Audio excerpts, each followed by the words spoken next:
매일 성경과 함께하는 오늘의 큐티 시간입니다. 11월 6일 오늘의 말씀은 욥기 3장 1절에서 26절입니다.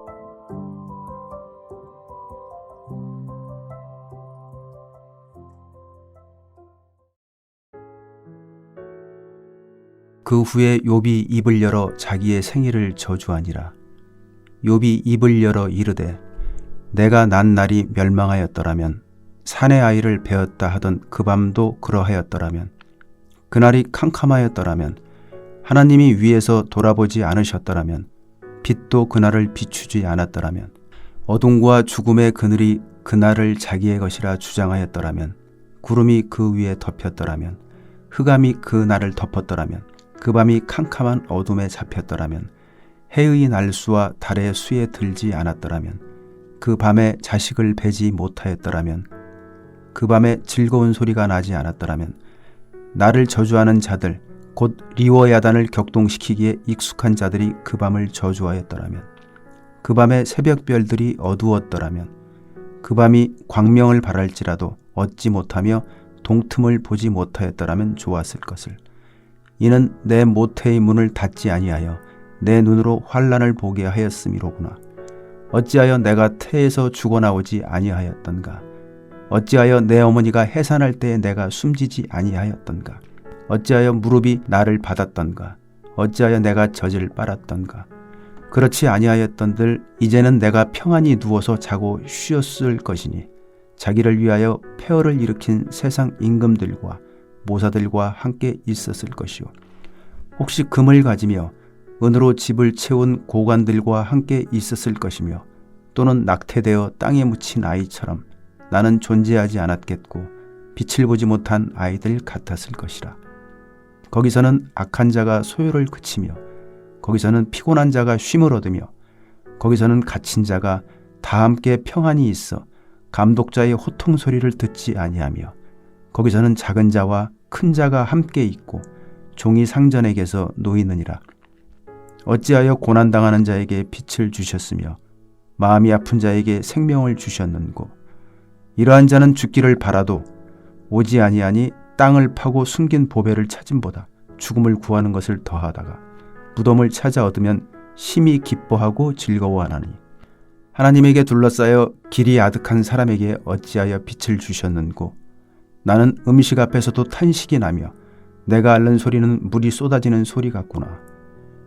내가 두려워하는 그것이 내게 임하고 내가 무서워하는 그것이 내 몸에 미쳤구나. 나에게는 평온도 없고 안일도 없고 휴식도 없고 다만 불안만이 있구나.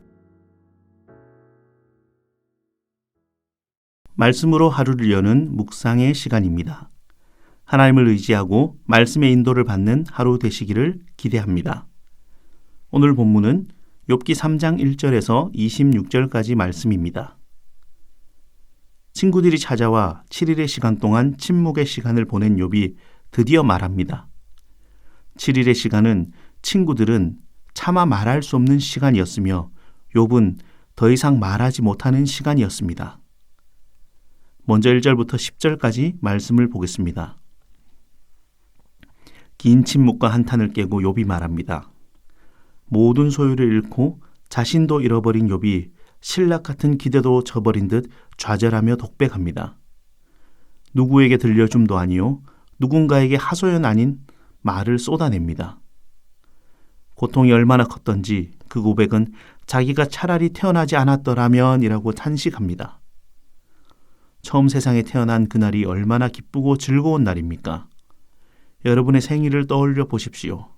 얼마나 감사하고 기쁨의 날입니까? 어떤 어려움이 있더라도 태어난 그날을 기억하며 거기서부터 시작이구나 라는 기쁨으로 기억되는 날이 태어난 날 아닙니까? 그러나 그날이 존재하지 않았더라면, 자신이 태어나지 않았더라면 이라고 욥은 말합니다. 1장 2장에서 보인 욥의 모습과 전혀 다른 모습입니다. 2장의 아내에게 말하던 질타 섞인 고백은 기억나지 않습니다. 하나님이 자신의 인생을 주관하심을 까맣게 잊은 것처럼 자신의 생일을 저주합니다. 천상회의를 주관하는 하나님 앞에서가 아니라 자신의 한계 속에 절망하고 매몰된 한 사람의 모습으로 서 있습니다. 자신의 첫날이 멸망의 날이었다면, 자신이 처음 생명을 누린 날이 없었더라면, 하나님이 철저히 외면하신 날이 되었더라면, 빛과 생명이신 하나님의 날이 아니라 어둠과 흑암의 날이었더라면, 그렇게 말하며 자신의 태어남을 부정하고자 합니다. 우리는 쉽게 욥 한 사람의 상황을 보며 1장, 2장과 3장의 반응이 다르구나라고 여깁니다. 그러나 욥의 인생을 돌아보면 다시 한번 생각해 보게 됩니다. 3장을 들어오며 욥의 첫 반응은 자신의 생일을 저주하는 일입니다. 지금까지 욥과 전혀 다른 모습입니다. 2장 마지막에 7일이 욥의 인생의 가장 긴 시간이 아니었을까요? 긴 절망을 보내고 그 반응은 태어나지 않았었더라면 이라는 한탄으로 드러납니다. 철저한 고난 앞에 누구나 이렇게 반응하지 않을까요? 고난의 절정에 욥은 하나님의 심판대 앞에 서 있는 것이 아니라 사탄의 시험대 앞에 서 있습니다. 도무지 해결할 수 없는 상황이 그를 늪에 빠져들게 합니다. 하나님을 신뢰하는 것이 아니라 인생의 원망만 가득하게 됩니다. 하나님을 잃은 절망의 사람의 모습입니다. 이어서 11절부터 19절까지 말씀을 보겠습니다. 생일에 대한 저주를 넘어 점점 깊어집니다. 태어나지 않았더라면, 태어나서 생기는 불행이 아닌 태어나 세상에 발을 딛지 않았더라면 삶보다 죽음이 더 나은 것이라고 오히려 죽음을 갈망하고 있습니다. 깊은 고난을 걸어가는 인생이 하는 고백입니다. 세상은 신세한탄이라고 말할 수도 있습니다. 처절한 고난 속에 하나님에 대한 소망도 잃었기에 이제 자신의 생일을 저주하고 살아있는 것보다 죽음이 더욱 낫겠다 합니다. 이어 20절부터 26절은 고난보다 차라리 죽음을 고대하지만 그것조차 쉽게 주어지지 않습니다. 온전하고 악에서 떠난 자가 재앙과 절망 가운데 자신의 생일을 저주하는 모습, 죽음을 갈망하는 모습, 더 아이러니한 모습 아닙니까? 이제 그에게 남은 것은 26절에 평온, 안일, 휴식도 아닌 불안만 남았습니다. 자신의 일생을 온전함으로 살아왔고 악을 떠난 자로 살아왔지만 그 인생은 마치 악인들이 허물을 받는 것처럼 악인에게 하나님의 철저한 심판이 있는 모습 같습니다. 하나님 앞에 온전히 살았기에 인생의 고난이 찾아오지 않았을 것을 기대하지는 않습니까? 하나님 앞에서 온전히 살았음에도 고난이 찾아온다? 과연 여러분은 어떻게 이해하십니까? 내게 주어진 현실이 인정되지 않으며 수긍되지 않는 현실에 놓여 있지는 않습니까? 욥의 불평을 보면 어찌 보면 당연한 모습이 아닐까요? 한계를 넘어 하나님을 이해할 수 없음에 탄식하는 욥입니다. 절망을 죽음으로 해결해 주시기를 원하지만 그것도 원대로 되지 않습니다.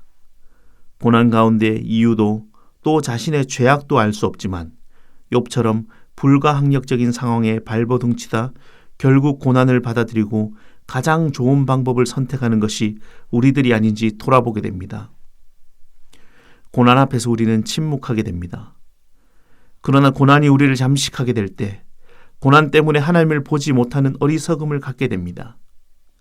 고난을 받아들일 수 없고 이해할 수 없을 때 좌절과 절망으로 포기하는 것이 아니라 하나님이 주신 시간임을 기억하며 견뎌내는 믿음이 필요합니다. 오늘도 그 견뎌내심으로 하루를 보내는 믿음의 백성들 되기를 원합니다. 함께 기도하겠습니다.